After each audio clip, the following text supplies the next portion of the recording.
Hello everyone, welcome to our YouTube channel HR the way to success. स्वागत है आप सब लोगों का हमारे YouTube channel HR the way to success में एक और नई वीडियो में। आज की वीडियो रहेगी हमारी nationalisation of banks in India के ऊपर, ठीक है। यानी कि भारत में बैंकों का राष्ट्रीयकरण, भारत में बैंकों का नेशनलाइजेशन, बैंक्स का नेशनलाइजेशन या बैंकों का राष्ट्रीयकरण कैसे होता है, क्यों आवश्यक है, क्या उद्देश्य होते हैं, क्या कारण होते हैं और क्या इनके परिणाम होते हैं, इन सब के ऊपर रहेगी।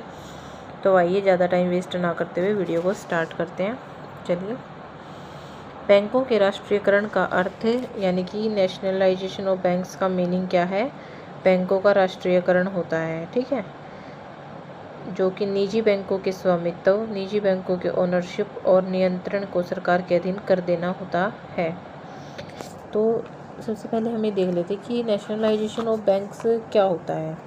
जो प्राइवेट बैंक्स, प्राइवेट सेक्टर के जो बैंक्स होते हैं, जो जिन पर जो उन प्राइवेट बैंक्स के जो ओनर्स होते हैं या मालिक होते हैं और उन पर जिनका कंट्रोल होता है, ठीक है, तो उसको सरकार के अधीन कर देना बैंक का राष्ट्रीयकरण कहलाता है।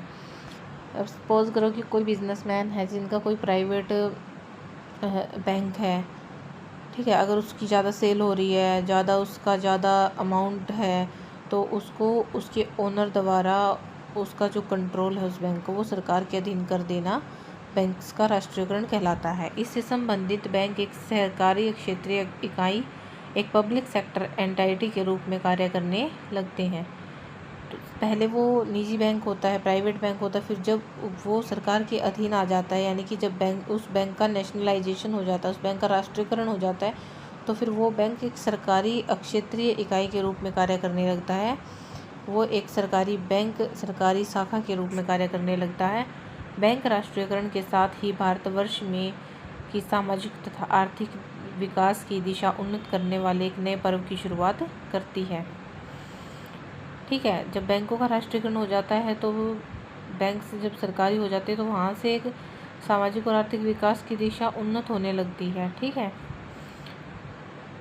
तो 50 करोड़ रुपए से अधिक जमा राशि वाले प्रमुख 14 अनुसूचित वाणिज्य बैंकों के राष्ट्रीयकरण के साथ ही इस नए विकास पर्व का श्री गणेश हुआ था, ठीक है।